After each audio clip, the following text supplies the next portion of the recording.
Lately, I've been getting a whole lot of questions about my Damian Porter t-shirt. If you want to cop that t-shirt, definitely be sure to go to the t-shirts and more store.printify.me. The reason that I copped this t-shirt is because it got great graphics and the picture is nice and clear. Now, in order to get yourself one of these t-shirts, be sure to go to your preferred banking institution and withdraw the appropriate amount of funds to ensure that your transaction will be facilitated without any delays, impediments, or hinders. Now, also, of course, while you're there, you might want to cop you something else. They have a host of great t-shirts. They have a lot of vintage t-shirts from old sitcoms, old movies, and your favorite artists. It's just so much there, man. Definitely be sure to go to the t-shirts and more store.printify.me and be sure to use the promo code CHILL for your 15% off. You will not regret it. They have a bunch of t-shirts with several different designs among other things, and I guarantee you will find something that you like. Once again, that's the t-shirts and more store.printify.me.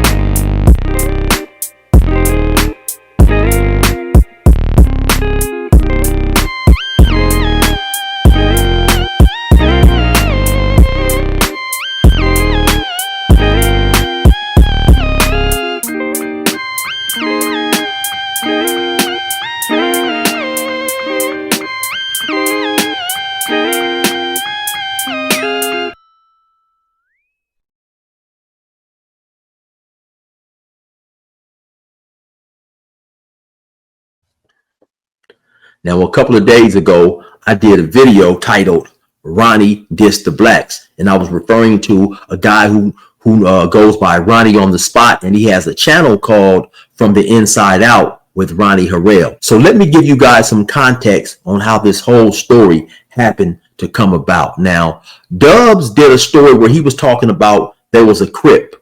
And I believe the Crip and a white guy happened to be in the hole at one particular prison, and they was going to another prison. So another white dude happens to give the Crip some paperwork saying that the white guy that he was catching the bus with going to, if I'm not mistaken, New Folsom was no good. So now when the Crip gets to New Folsom, he eventually gives the paperwork to another white dude saying that this dude, a white dude who had came with him on the bus, was no good. So now when the white guys got the paperwork, they said, hey, we do not accept, or we don't feel well about taking paperwork from a black dude in reference to one of our own.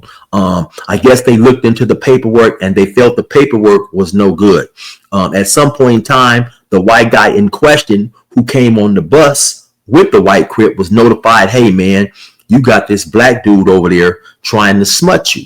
Now, keep in mind that Ronnie was never there at this particular prison, and I was never there at this particular prison. So everything we're talking about is coming from Dubs, right? So it's Dubs' account of the story. So now Dubs goes on to say that when the white guy is notified that this Crip is trying to smut him and make him look bad, he gets a hold of some brass knuckles, and pretty much in Dubs' word verbatim was the white guy went over there and he sucker punched the black dude. So now when Ronnie hears the story, and I guess somewhere also in that story, Ronnie felt that Dubs had said something to shine a negative light on the Nazi lowriders, and Ronnie took offense to that, right? I guess he felt that Dubs minimized the importance of the Nazi lowriders in the prison system. And so while Dubs didn't use any derogatory words or anything, he just gave his opinion on something. Ronnie took offense to that, right? And so back to the story now. When Ronnie is telling the story, and then when he gets to the part of the white guy sucker punching the Crip, Ronnie says this. And let me show you exactly what he said in his own words. For whatever reason, I don't know the particulars, but then this writer told this dude, hey man, this dude's smutting you up on some fucking bullshit paperwork. Maybe you better handle that. I've checked it out. It ain't true. And that dude went and got off on that fucking toad like he was supposed to. All right? That's just the way it is. And that's the language they use. And that's the way things break down in. Now, once again, keep in mind, Ronnie was not there. So Ronnie never spoke to this individual that Dubs was initially talking about. So this is not a statement. The term or the words that Ronnie used is not a statement coming from the white dude who sucker punched the Crip. This is Ronnie inserting his own language into that scenario, talking about that story. So Ronnie goes on to say, well, yeah, you know, the white guy went and got off on that fucking toad like he was supposed to, meaning that the white guy went over there and he got confrontational and violent with the Crip, right? And so then Ronnie says, oh, well, you know what? That's the language that they used back then, and I'm trying to make my story authentic and so on and so forth. I disagreed with that because, like I said, Ronnie was not there. Ronnie didn't get that language from the white dude who sucker punched the Crip. That was Ronnie using his own terminology. So that's how we get to this video. I guess some type of way, my video made it back to Ronnie, and then Ronnie goes on to give an explanation on why he called the blacks toads. And so that's what we're going to get into in this video right here. Oh, I also want to quickly include the last time I put up a video by Ronnie, you had a guy in the comments saying, hey, chill, you know, your audio is bad and so on and so forth. So it's not my audio. It's Ronnie's audio from his video. So hopefully bear with me.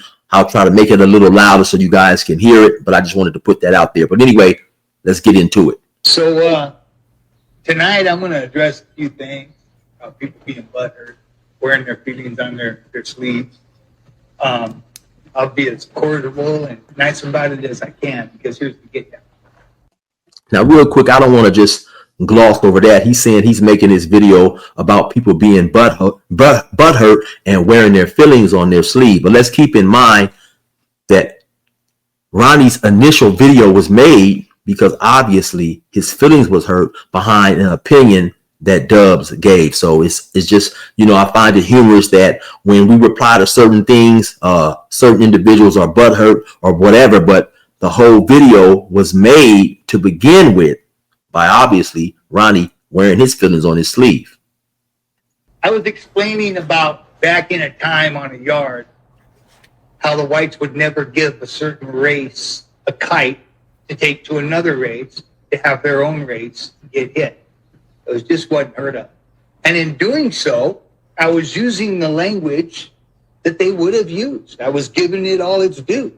And I was looking, like I like to tell the story as realistically as I can. And I said, so they would never, and their mindset was take a kite, give it to a toad, which is what they all called the blacks back then. Now, let me just pause right there. He said that the whites would never give a kite to a toad, is what they all called them back then. So, of course, we can't go past the fact that Ronnie is white himself, so he is a part of they all. But now, if he happened to say that in that particular video, I missed that particular usage of that language because I heard it when he said it later on when I inserted it and showed you guys the video. So if he said that, then that's that he used the word twice. But I didn't hear that part. But anyway.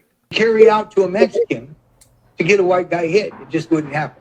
So, but I'm talking about 16 to life and chill. Okay, so he addressed it. I didn't watch it all. Somebody was showing it to me. I said, save it. Because you know what? I'm not going to keep hitting in this back and forth. I know it's good for ratings. There's other things I want to do. So I used the term that would have been used by those guys at that time in the middle of that story. And I will continue to tell stories on here as realistically as I can. I'm not pulling punches because people wear their feelings on their sleeves, man. I have black friends, Mexicans, North, South, in between, all of that. I don't care out here. But telling the story, it did get in a few people found it offensive, or maybe they got offended by it. And I'm just telling you shouldn't have. Because if you don't get offended by a movie you're watching that uses the word nigger in the middle of it, then I don't think you should get offended by somebody else who's got a platform like this telling a story and using everything they can to give as much credence to what they're saying. Now let's pause right there. Now, to me, his logic is asinine, right? Because first and foremost, he's assuming that people don't get offended when you watch a movie and the N word is used with the hard ER. Well, me personally, I definitely get offended, right? I get offended at any type of disrespect I feel that's unnecessarily directed toward black people, especially the N word, right? Because in my opinion, I don't get upset at the usage of the N word per se. I get offended at the intention. 9 times out of 10, when a person uses the N word with the ER, he is trying to summon the most disrespectful word or thing that he can do to disrespect the individual, right? The word does not offend me itself, right? It's the intention of an individual. And so, a lot of times you'll see a video where a person will use the N word and then he gets boop, boop, boop, boop. Somebody put lefts and rights with all they might on him. Then you'll see people in the comments saying, "Oh man, why are you guys getting upset? You guys use the word amongst yourself. Why are you getting upset? It's just a word. It's just a word." Well, no. The thing is, like I said, the person who's using the word, he's trying to be intentionally disrespectful. And so when you disrespect a person verbally, a person may just disrespect you physically. And once again, like I say, his logic about people don't get upset when the word is used in movies, that's just Ronnie presuming that's true, And so to me, it's still an asinine explanation. Okay. So if I would have said, yeah, there's no way them white guys would have gave a kite to these wonderful black people to bring it to these most excellent Mexican lowriders on the yard to give to the other white guys so they could have this piece of turd white guy hit. I'm sorry, that's just not good for ratings. It's not good for views. Now am I up here saying, hey, 16 to life, you're a toad? No, that's not my view. All right. Am I up here saying that when I tell a story, I'm going to tell it the best way I can to get as much weight out of it as I can to convey the story in the way that I want to? Now, whether or not somebody puts some weight to that or takes it for what it is, I mean, that's on them. It's not on me. That's a you problem. If you can't get behind the fact that these stories are told in a certain way, but you're okay with Beverly Hills doing it, you're just not okay with this form. Well, I'm not okay with that. All right, this might get down. And I told everybody I'm a realist from the word go. Okay, this is the way it is. Now, I just look it over now. We all know what the term white boy is, how it started, how you guys started using it. You took the negative, disrespectful aspect of the word boy from the history it had with you guys and applied it to white boys.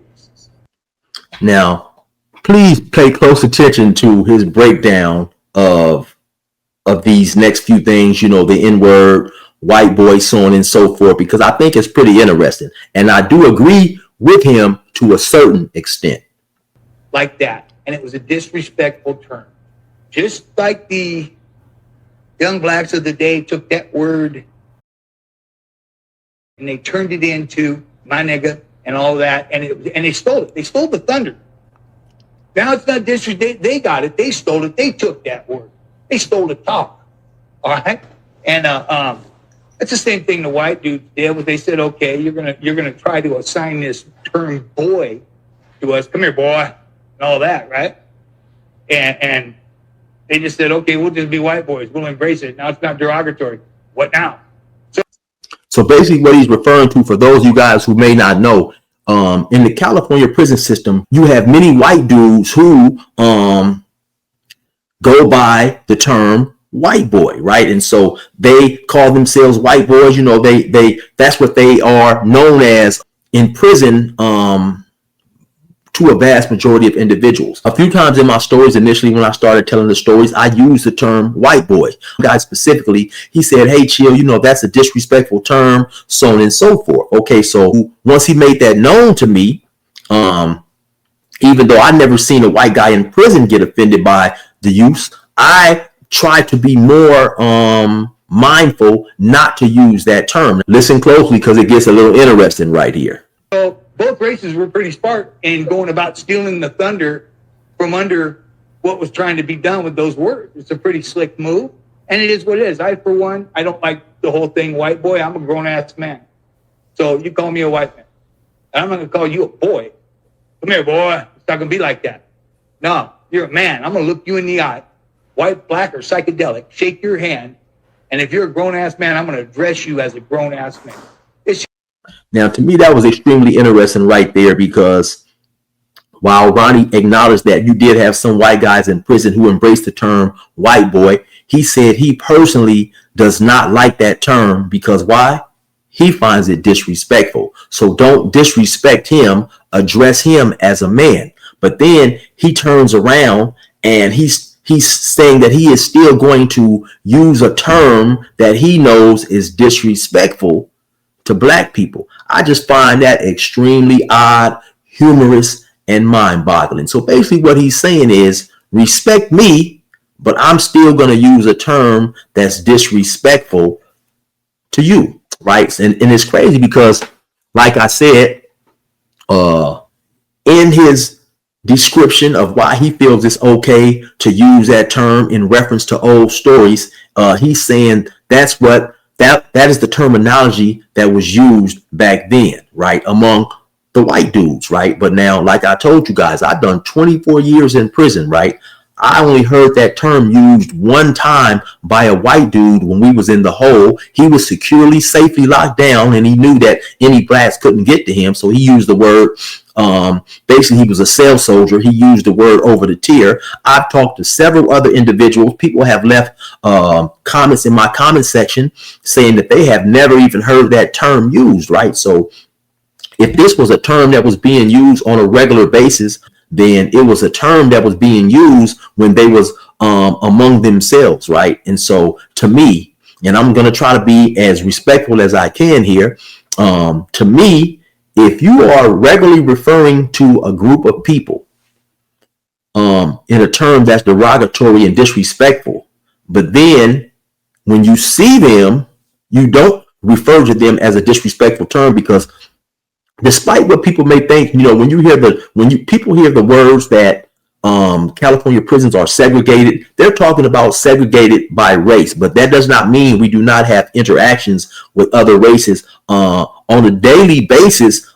Anytime there's not tension, and even at the times there are tension, you of course have to have conversation and you communicate, you try to discuss things and talk things out.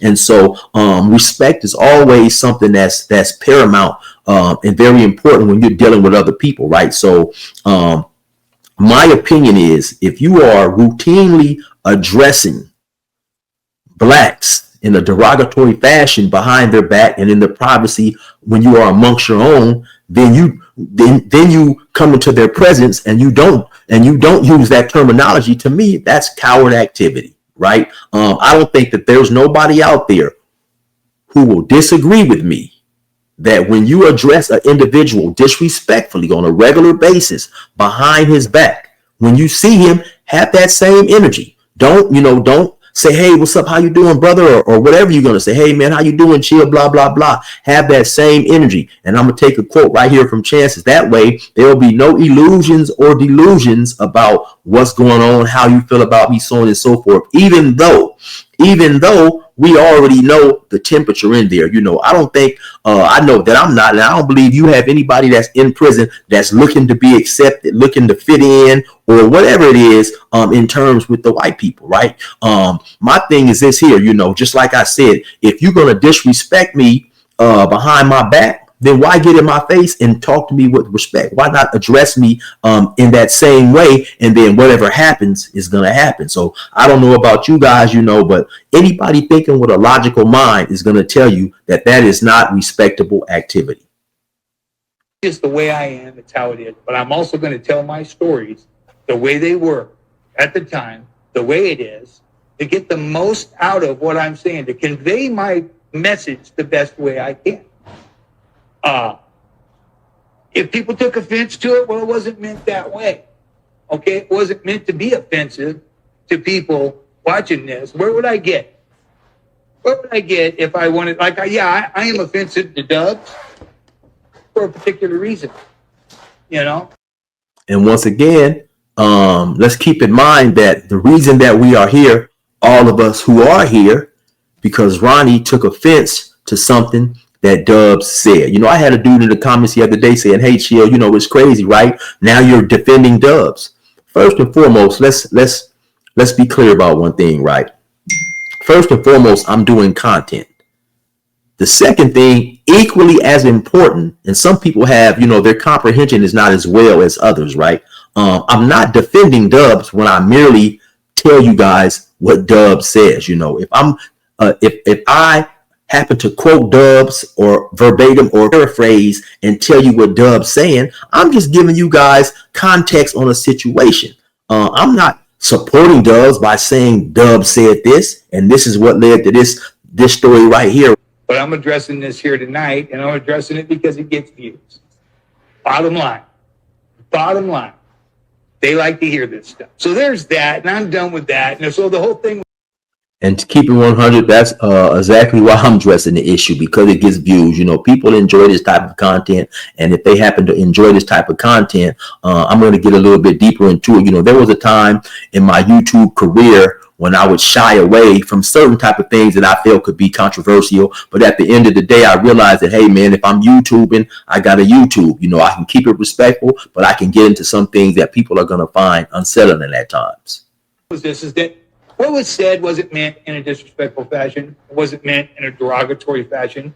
It was meant in the mindset of the story that I was telling at the time about the way people thought about each other in that moment and how they never would have done that. And that's just that. That's as far as that goes. And there'll be guys get on here, oh, you cleaned it up. And I didn't have to clean it up. It wasn't dirty. I just got in here and told you the real. So, you know, save it. You don't see no broom in my hands. And so, you know, I think I'll end the video as far as reacting to what he happened to say at that point. But in closing, this is what I want to say, right?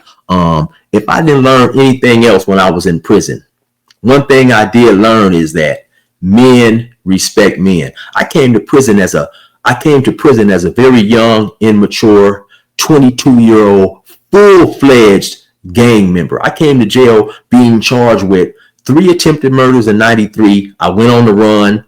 I had some dudes cooperating against me. And when I was caught in 94, I also was charged with the murder of the dude who was cooperating against me in those 3 attempted murder charges. So it is what it is. And I say that to say that I was out there deeply involved in the gang banging activity, you know, and I can say that those weren't the only 2 times I was out there popping that pistol. So, I came to prison with a warped sense of reality, with a warped sense of what was really going on, you know. And I'm just keeping 100 when I say this. You know, I was born in 1971, and I was raised in a time and around individuals who believe that white people couldn't fight. They weren't as tough as black dudes. I was raised at a time when gang banging was off the hook. You know, I was a gang member. I'm not going to even sit up here and say that I did not say at certain times in my life or use words or terms that was disrespectful to other gang members, right? But when I got to prison, I learned that all those things go out the window because men respect men, right? Here I am going to prison, a Crip. I've never been around a large number of bloods, if any bloods at all, unless it was confrontational. So I learned how to coexist, how to get along with bloods, other individuals, treat them respectfully. I also learned that a lot of the things that I grew up believing about white people, because it was taught to me by people around me, was not true whatsoever. In prison, I learned that, man, you have white dudes who are just as tough and tougher than black dudes in certain situations. You know, to keep it 100, there are cowards, there are rats, there are scary dudes from every single race, man. I've seen some extremely tough, extremely active white dudes in prison. So there's no way anybody with any type of sense can see those things who grew up believing what I believe and not realize, hey, man, you know what? I was taught wrong. Let me give you guys a quick story, and I told a story about it before, when we happened to get into a riot in Ironwood with the white dudes. Now, in many times and in most prisons, the white dudes and the white population is not plentiful in numbers as the blacks or the Mexicans, right? So there was this issue bubbling on the yard. We thought it was a white crip. We come to find out, we thought it was over a white crip. Come to find out, it was over something else. And so anyway, you had the white dudes gather in a certain section, and at some point in time, they hollered, "Get the ends," with the hard ER, and they rushed the black dudes and kicked off the riot. Now, keeping it 100 with y'all, to me, that amazed me. I had never seen white dudes be the aggressor and rush black dudes. You know what I'm saying? So seeing situations like that, along with many other things in prison, made me get rid of the old beliefs that I had, right? I've seen white dudes actually call black dudes out in prison for one-on-one fights, right? So at some point in time, even the dumbest dude has to realize that, you know what? Men are men, and you respect another man as another man, right? So there's not a doubt in my mind that Ronnie himself, who went to prison way before I did, even when prison was more violent and more vicious than it was when I first entered, and also me knowing Ronnie has done federal time, I know Ronnie has seen a lot of violent activities by a lot of races, right? I also know that Ronnie knows how important respect is. And so what I know now definitely overrides what I thought I knew then. So when I come on here now, I don't tell stories in the mindset of what I believed back then when I know something else to be the truth nowadays. So that is definitely the main reason that when I come on here now and I tell stories, I try to show everybody the respect they deserve, especially when it is pertaining to a group as a whole. I never want to try to label or disrespect a group in its entirety. Never disrespect a man, and especially a group of people, on a constant basis, regularly behind their back.